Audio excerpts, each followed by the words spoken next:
para quitarse de en medio la Inquisición eclesiástica, para quitarse de en medio una institución, un santo oficio, una Inquisición independiente, controlada por la Iglesia, e imponer una estatal y, sí, efectivamente, centralista también. Pero es curioso que Sánchez Dragó dé quizá la interpretación menos razonable y menos posible, porque que fueran, como dice la historia oficial, que fueran los judíos y los conversos, aunque eso evidentemente es una idea de bombero, es como el asesinato de Heydrich. ¿Qué consiguió el asesinato de Heydrich? Pues que aniquilaran una ciudad entera, que exterminaran a todos los habitantes de Lidice, y que, vamos, eso acabó como el Rosario de la Aurora. O sea, no fue una buena idea el asesinato de Heydrich, que por cierto no fueron los judíos, sino los patriotas checos, como propone. No, sí, eso puede ser perfectamente. En realidad es todo posible. Los patriotas aragoneses podrían haber tenido la misma mala idea, la misma pésima idea que tuvieron los patriotas checos. Yo creo que las comunidades judías deberían ser demasiado... Yo hago a los judíos demasiado inteligentes para cometer una estupidez así. Bueno, en realidad hay teorías en las que es necesario suponer la estupidez de los conspiradores, y luego está la teoría que supone todo lo contrario, una inteligencia digna de la que le atribuye Maquiavelo, y aquí le discute Sánchez Dragó, por parte de Fernando el Católico. Bueno, bien, el caso es que Pedro de Arbués, San Pedro de Arbués, es asesinado, efectivamente, mientras reza ante el altar mayor del aseo. Y sigue Sánchez Dragó. Aún llovía poco, la definitiva, y por dos motivos toledana noche de autos se produjo el 15 de septiembre de 1945. Dice, un lustro antes de la crucifixión del Niño de la Guardia. Aquí hay una errata, pero no sé si en el año o en qué.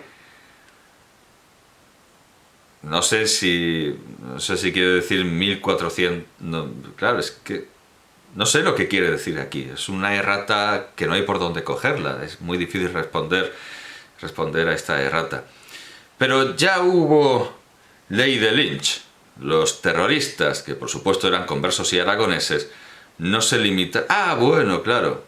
Sigue con el asesinato de Pedro de Arbués. Vale, sigue aquí mareando la perdiz y haciendo su glosa de prosa de arte con el asesinato de Pedro de Arbués. Bueno, pues San Pedro de Arbués fue martirizado, vamos a ver, así, y esto es la sexta edición, se supone que esto debería estar corregido. Efectivamente, 17 de septiembre, no, 15, dice Sánchez Dragó, pero fue el 17 de septiembre de 1485. O sea que las fuentes Sánchez Dragó no siempre desde luego no las maneja con cuidado siempre, ni muchísimo menos, ni nada que se... Un momento, en todos los volúmenes aparece Sánchez Dragó en la contraportada, haciendo sus cosas y teniendo un retrato. Eso quiere decir, aunque nos resistamos a creerlo, que Sánchez Dragó es este, que está haciendo, no lo sé, está haciendo algo con la boca. Precisamente este volumen es el más paradójico. Bueno, además es el único blanco. Pues sí, Sánchez Dragó está, no lo sé, tocando una especie de chirimía, una especie de... No me acuerdo de cómo se llama el instrumento en el carnaval de Cádiz. Pero bueno, parece eso, que está haciendo una especie de chirigota ante estos músicos que lo miran con expresión de no estar demasiado convencidos de lo que está haciendo. Alguno ni siquiera lo mira, además, como diciendo, no lo mires, que es lo que quiere. Bueno, pues en realidad quería decir 17 de septiembre de 1485 y he escrito 15 de septiembre de 1945. Bueno, muy bien. Los terroristas, que por supuesto eran conversos y aragoneses, no se limitaron... Ah, bueno, sí, dice, sí, eran conversos.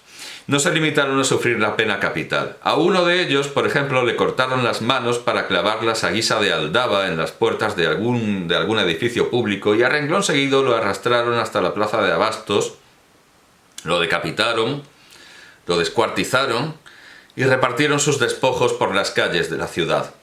Otro, para evitar el tratamiento, masticó y engulló una lámpara de vidrio, pero la treta se reveló ociosa.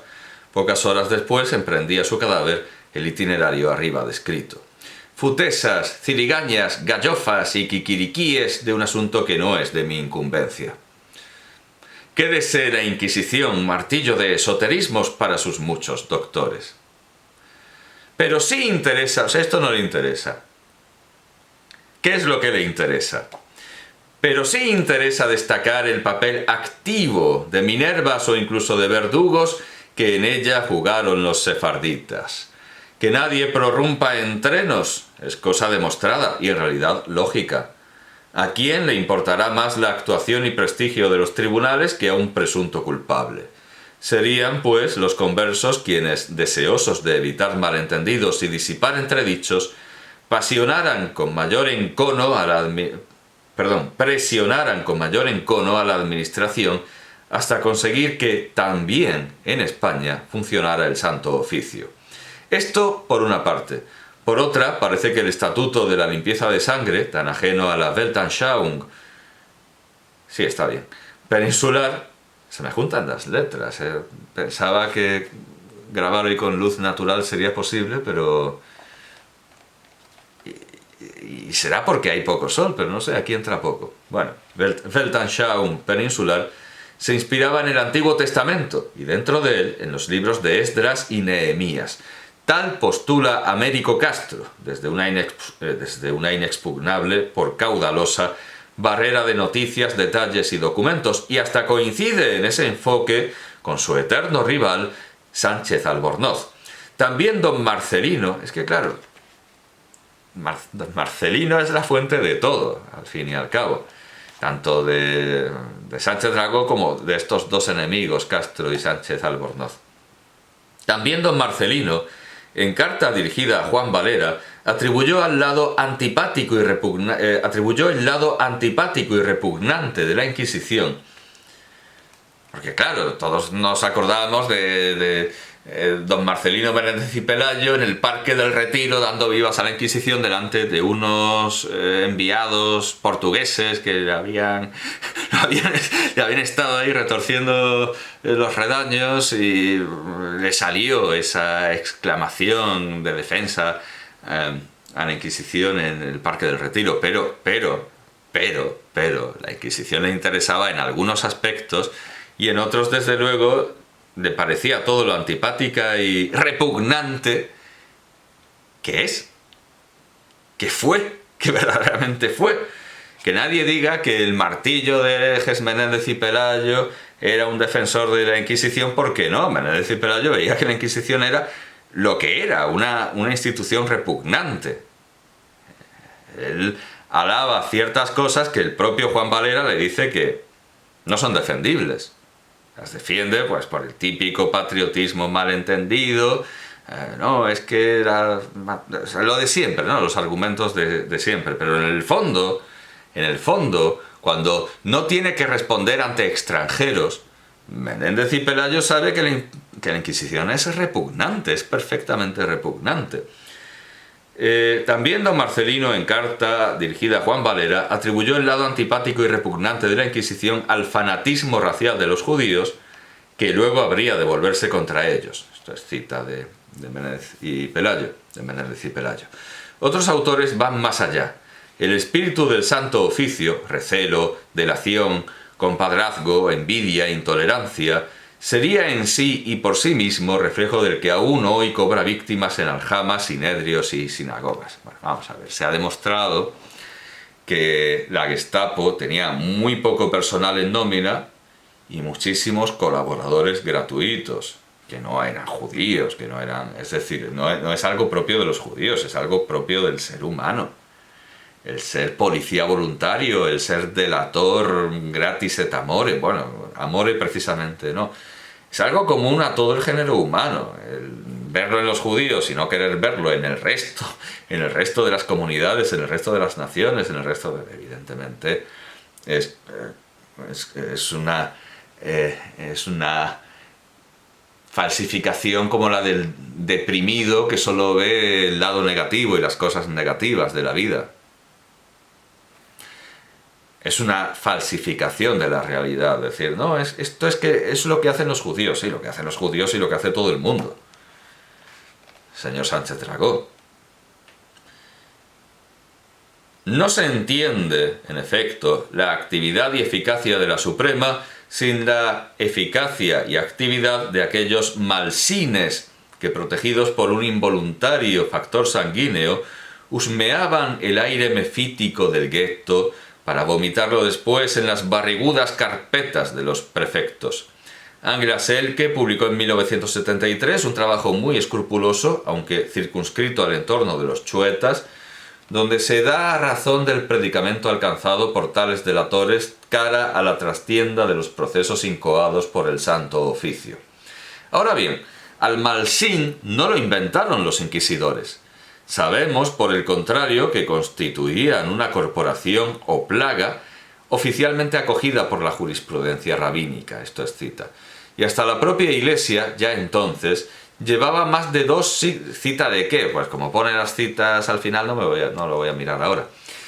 Y hasta la propia Iglesia, ya entonces, llevaba más de 2 siglos recurriendo a los marranos para menester. Bueno, en realidad la cita es doble, porque está al final, pero al final te manda a un número y luego tienes que ir a otro tomo donde están.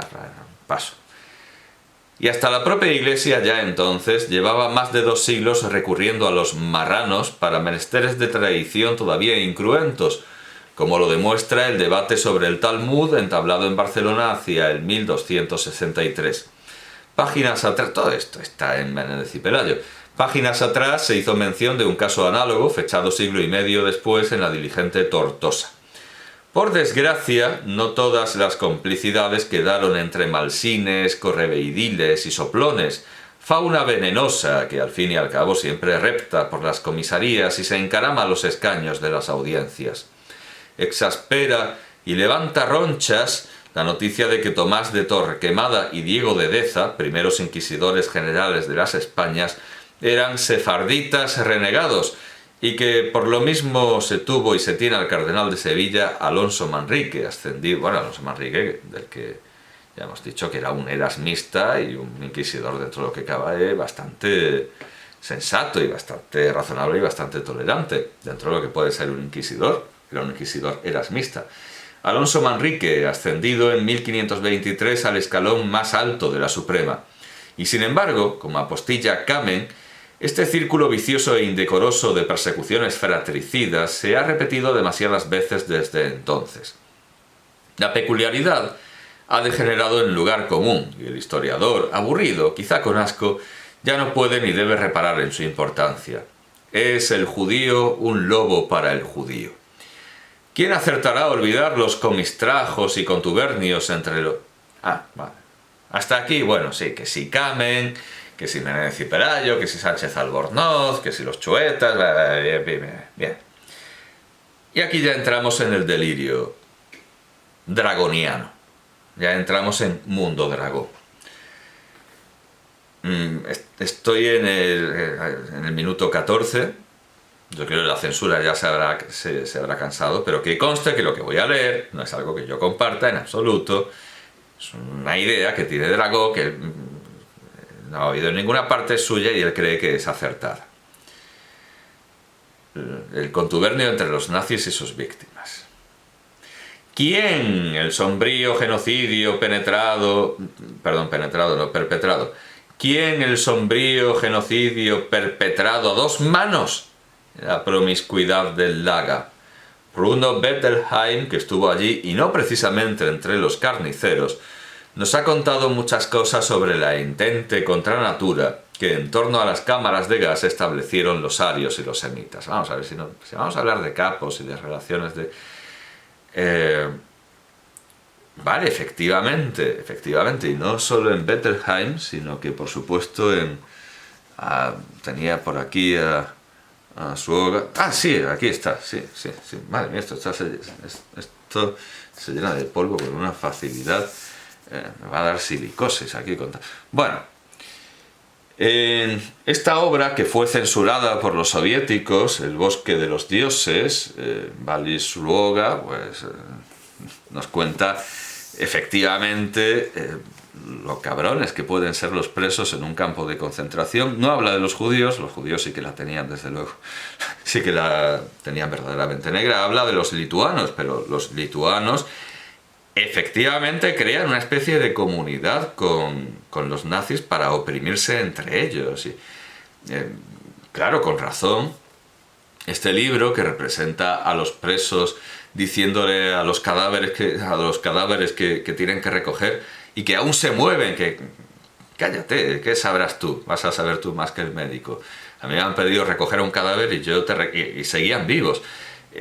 Claro, sí, no hace falta irse a Bettelheim. Este libro es mucho más terrible. Evidentemente, en un campo de concentración o de exterminio se producen relaciones como las que llama Sánchez Dragó, claro, contra natura, plenamente contra natura.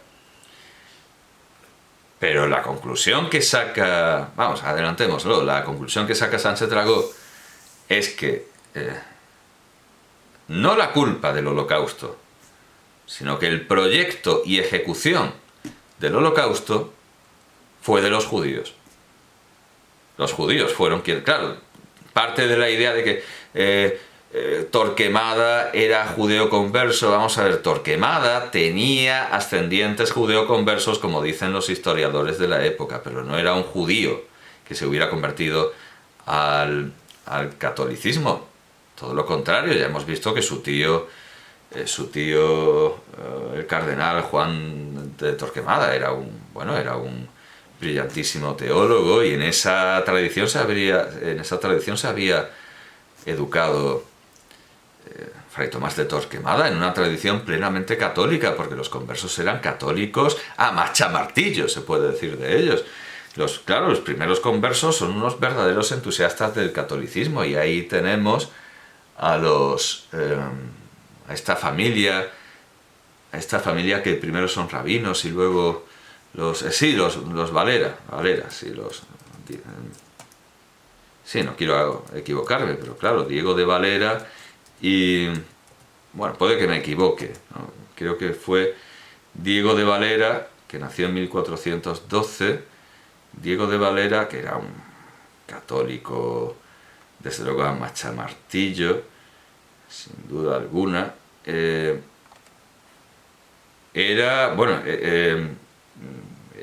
converso parece ser que es su padre, Alfonso Chirino, pero no, esto debería haberlo anotado.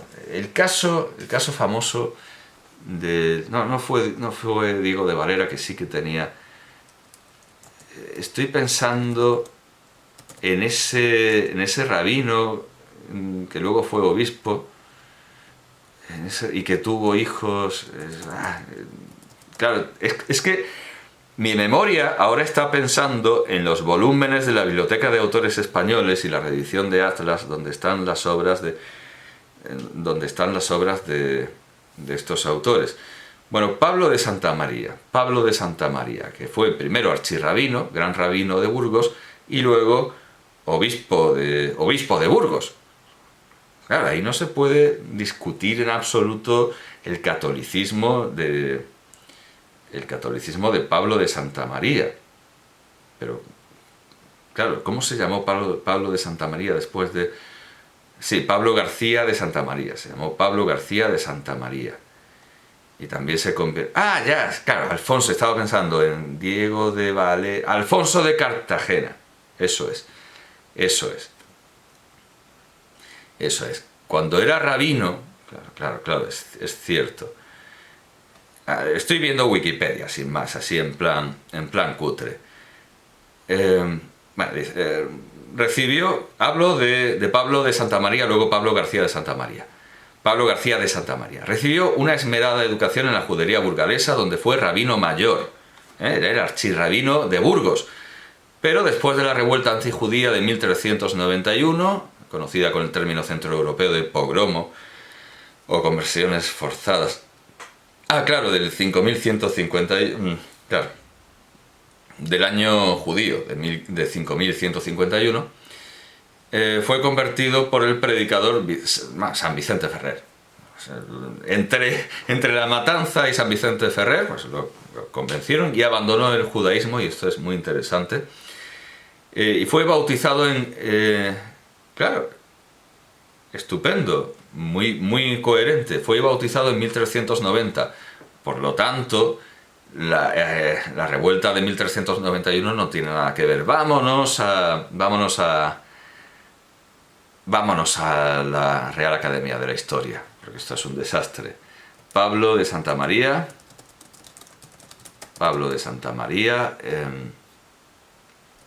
R. Raj de Diccionario Biográfico. Bueno, lo dan como Salomón Aleví, claro, Salomón Aleví, vale. Es como viene en el diccionario, de la Real Academia.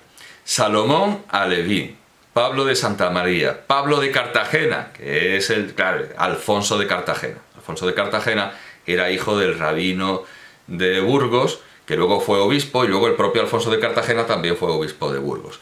Pablo de Santa María, Pablo de Cartagena, Pablo de Burgos. Claro, Santa María es el típico nombre de converso. Su nombre judío era Salomón Aleví. Nació en el seno de una familia judía acomodada de origen aragonés. Vale, muy bien. Por cierto, esto lo firma, no lo he dicho, esto lo firma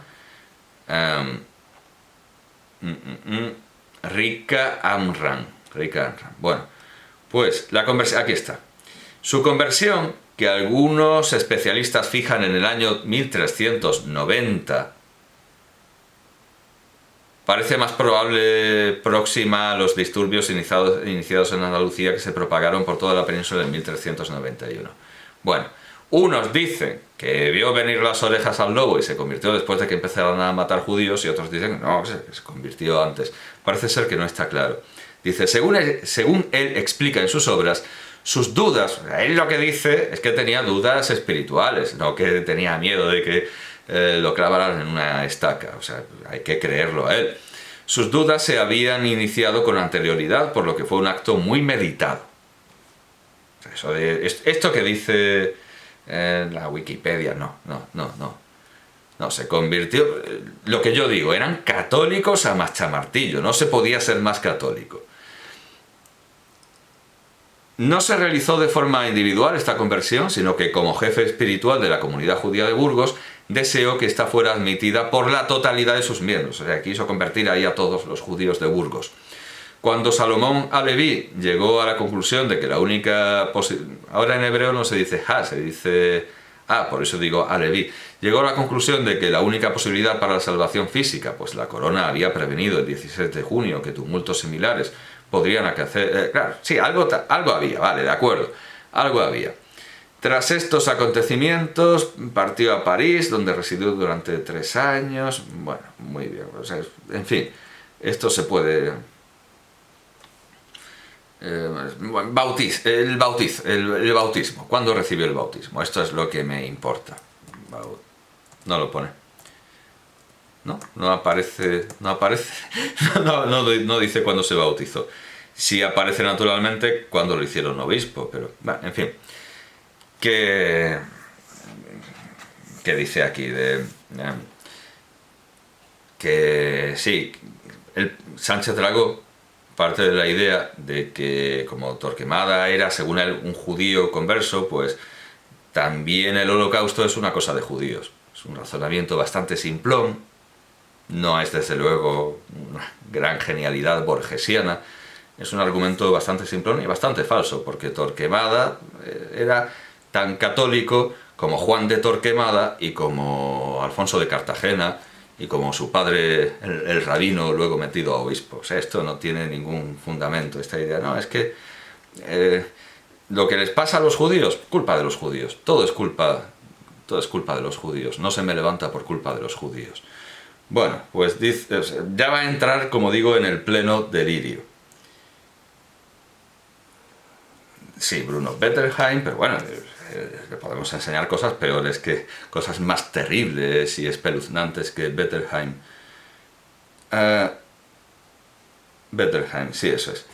5 millones de personas no van al sacrificio si de verdad desean evitarlo. No sé, es como lo de... Seguro que vestía como una guarra, no lo sé, ¿cómo calificar esto? 5 millones de personas no van al sacrificio si de verdad desean evitarlo. Solo los borregos, los suicidas, los mártires y los jugadores a largo plazo colaboran con el matarife. Los judíos del Tercer Reich no eran, por supuesto, borregos, ni suicidas, ni mártires. Es decir, está sosteniendo el argumento de muerte accidental de un anarquista, de Dario Fo, que el anarquista se tiró por la ventana para comprometer a la policía. Los judíos se dejaron matar en número de 5 millones para luego comprometer a los nazis, o yo qué sé, y acabar teniendo el Estado de Israel. Este es el argumento de Sánchez Dragó, a quien vemos aquí ejerciendo su... Seguramente cuando estaba haciendo esto estaba pensando, estaba barruntando estas ideas. Fueron los judíos. Los judíos controlan el país. O sea, está diciendo que la culpa del holocausto, no que la culpa del holocausto la tuvieran los judíos por ir provocando, no. Que lo diseñaron los judíos. Que fue una idea, fue una conspiración a largo plazo de los judíos. Está diciendo Sánchez Dragó. Con lo cual, creo que confirma lo que he dicho. ¿Por dónde me recomiendas empezar a leer a Sánchez Dragó? No se lo recomiendo ni a mi peor enemigo. Sí, jugadores clarividentes, individuos enfrentados al futuro, capaces de rizar el rizo sobre las crestas de la historia, o por lo menos de intentarlo. El Homo mosaicus, racional hasta la náusea, cree más que nadie en la posibilidad de forjar y forzar, ¡qué ingenioso! Forzar el destino. La venenosa tendencia de Ogaño a la planificación le corresponde en exclusiva. Y su secuela, la fe en el progreso.